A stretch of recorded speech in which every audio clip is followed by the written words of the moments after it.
Going live. I am doing a test and I'm trying to see. So while I'm doing this test, let me tell a story. Let me see.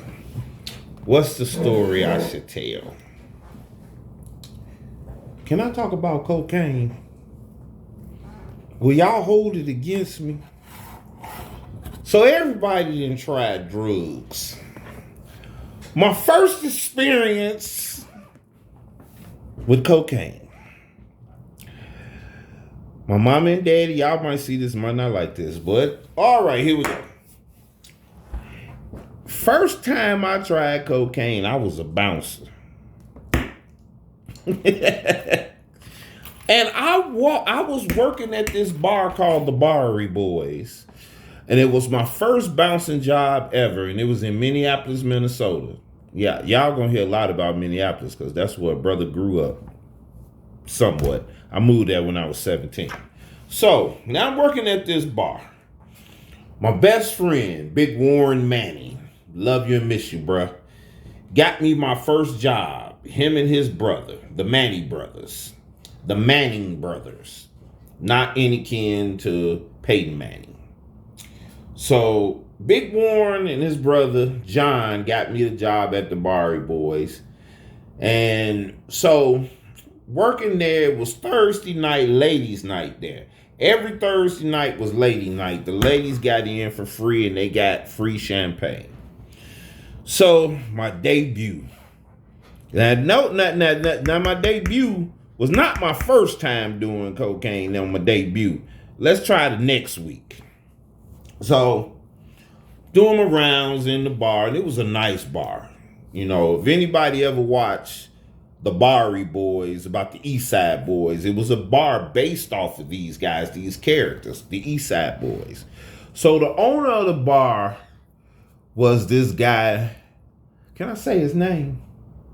Can't say his name. I can say my other guy's name, but I can't say the owner. Just, can I say the group he sang with? Can't even say the group. Well, can I say the song? Damn, I can't even say the song. Okay, y'all, this story is going to be kind of fucked up. So y'all going to have to read between the lines. They made this song. I say the beat. That's the song. And the dude was white. They was a white doo-wop. So he owned the bar. So now, doing my rounds in the bar. So one of the supervisors like, hey, D-Love, go check. You know, everybody called me D-Love then. D-Love, go check the bathrooms. Make sure guys ain't haggling or hovering around in the bathroom. Now, this was Warren's job. But nobody know where Warren was. It was like, well, you go check the bathroom. I go check the bathroom. Now, y'all gonna laugh at this as I get to go and tell you about this cocaine experience. So now I walk in the bathroom. People, you know, guys standing in the mirror and dudes and there's these two stalls. So one of the stalls, I see Warren, because Warren's 6'4", 380, 320. So you can't help but see this big head sticking out of the stall. So I'm like, Warren, what you doing? Open the stall. Lo and behold, I see him and this dude standing there. And the dude got a little piece of paper. Give me a demonstration of a little piece of paper. Okay, he got a little piece of envelope, something like that. Hold that like this. And Warren got a driver's license. There's a little piece of paper like this, too, holding it.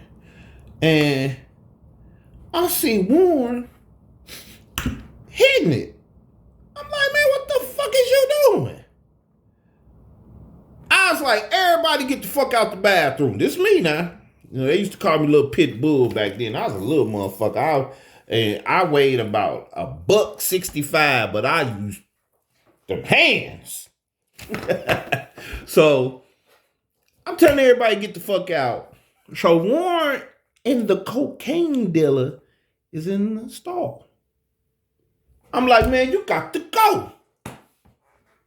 Dude looked up at me, and bruh was from Chi.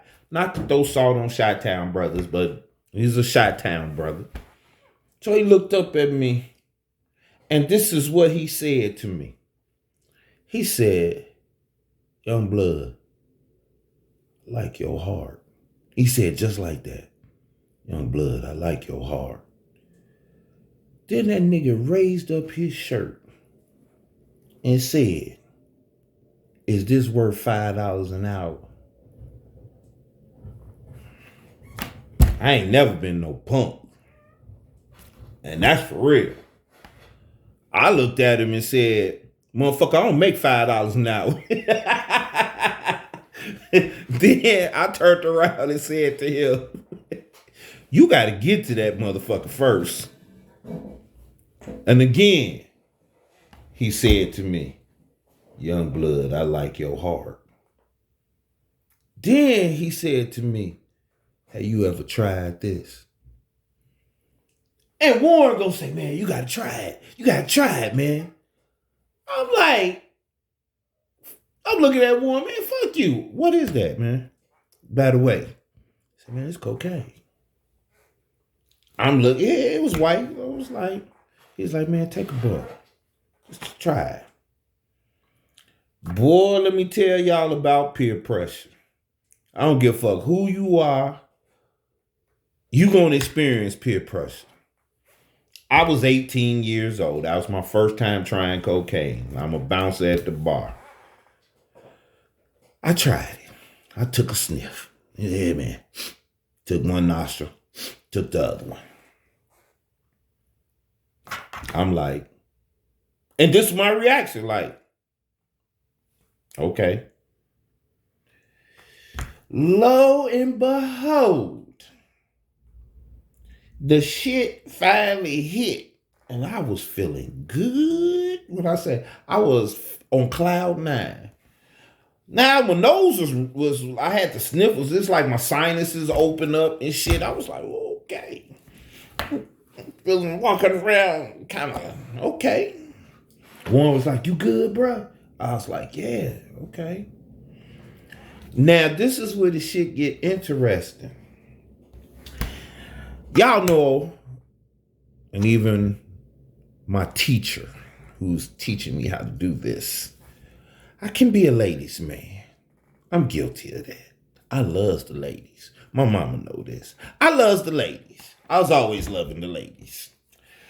So it was this one particular, as my boy say, a situation was there, and I had wanted to get on her for the longest. And she, you know, my mother always told me, if you make a woman laugh, make her smile, you got a chance. Mama taught me a lot of things. Granny did too. Grandma was alive during that time when I was in Minneapolis back in 1985. 84, 85. Okay, this is 85. So I began to spit my lick.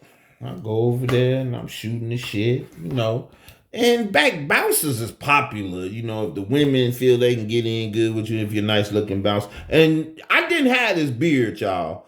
My face was as smooth as a baby's ass then. But I had the savoir-faire mustache. I had a little nice little mustache. I had a fade too. I had hair, y'all. I had hair. So now this is the upside to some cocaine. At least I thought it was. I didn't pull with the little chick, took her back to the home front, because I stayed. I could say the street that I lived on. I stayed in Minneapolis on Spruce Street, right off Hennepin Avenue by Lauren Park. I told y'all about Lauren Park. Now, I had to ask the advice. Back then, they wasn't considered the Alphabet Club. Okay? And I have a problem saying the LGBTQ.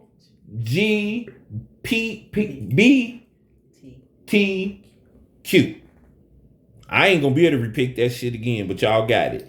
So back then, we called it gay world. I lived in a community of gay people. But they was the coolest motherfuckers. So I never had no problem. I was a straight guy.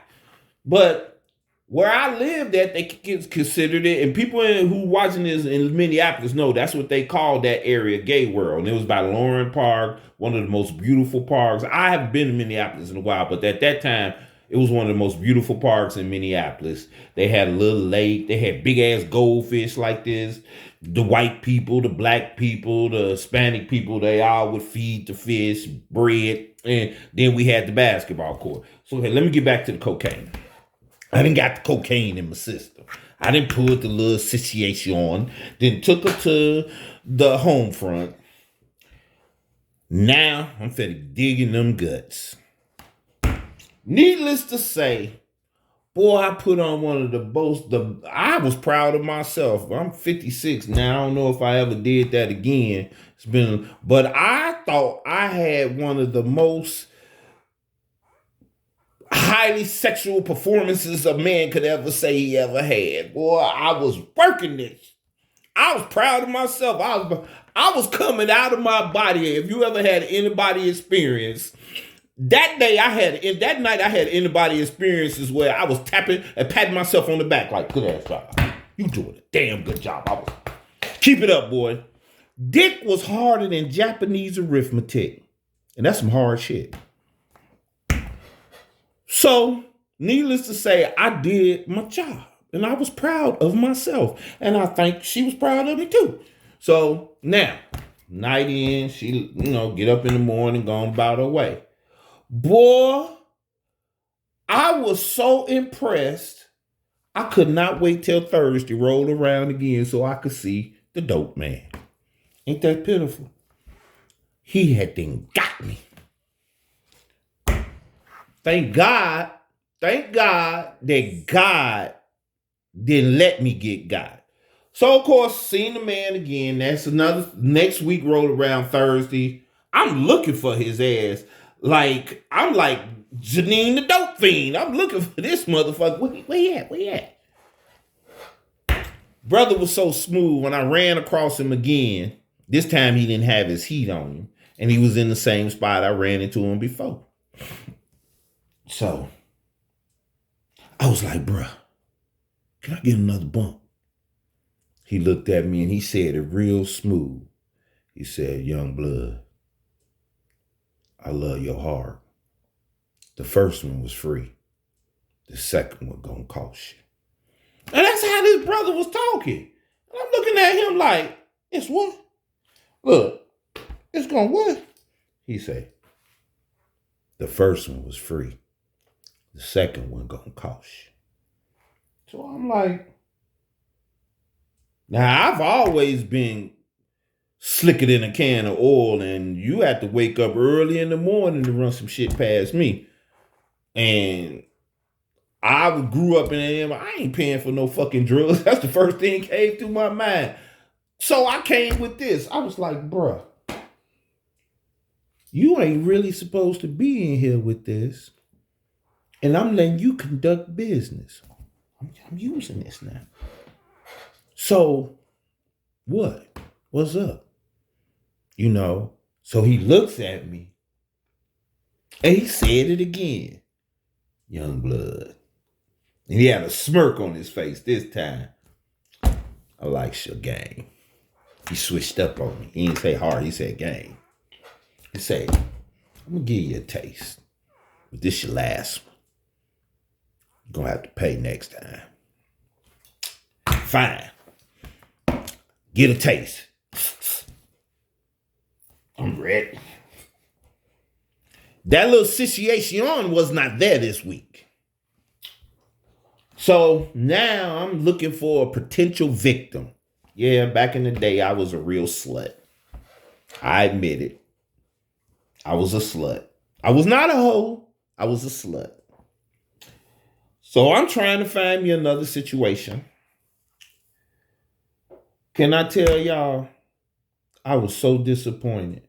The whole night went past and I could not find me a victim or situation, as I would say, to take to the home front. Now, a lot of people can relate. A lot of people can I say a lot of people can relate to this. Some people can relate to this when it comes to doing drugs.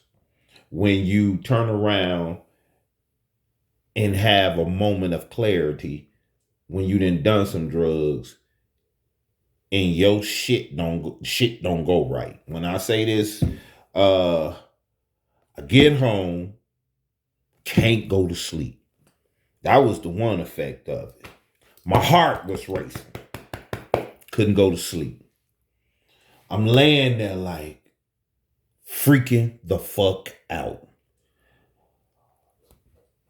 When you hear this, people say this: God is a wonderful God. God is a merciful God. Because at this point, when I had did the dumb shit, trust and believe me, people, when I tell y'all, I started calling on God. And I was serious and I was crying, God, please. I was like, God, please, just let me be able to go to sleep. Please, God, I never do this shit again. I promise, God, please. I was calling Jesus, please help me. Father, God, please. I am so sorry, God. I'll never do this again. Please just let me go see. Please take this feeling away. God hears you. God is almighty. God heard me. God heard me because that prayer came through. And I'm here to tell you today, at 56 years old, and I was 18 when I did it, I have never touched cocaine since. That was my first and my last experience. Now, I can't speak for drinking because I drank like a fish. But when I say I ain't touched cocaine no more, didn't touch it no more after that. That's the truth, the whole truth, and nothing but the truth. I was like, whew, and I tell you, I've seen some people get hooked from snorting, from smoking, shooting up. Thank God I ain't did that shit. Shooting up, smoking. But I'm here to tell you, that was my first and last time doing cocaine. So, that was my cocaine experience. I hope y'all enjoyed this one. And I have plenty more. I'm going to tell you about my weed experience on my next story. That's going to really trip you out. My first time smoking weed when I was in high school. And that was a hell of an experience. I'm going to tell you, don't smoke weed around strobe lights and then talk to somebody else's girlfriend. Because the event of that event happened, it shouldn't have never happened. But don't do it. Peace out. And that's all I got to say. Till next time. Going live. Story time with me. Love y'all.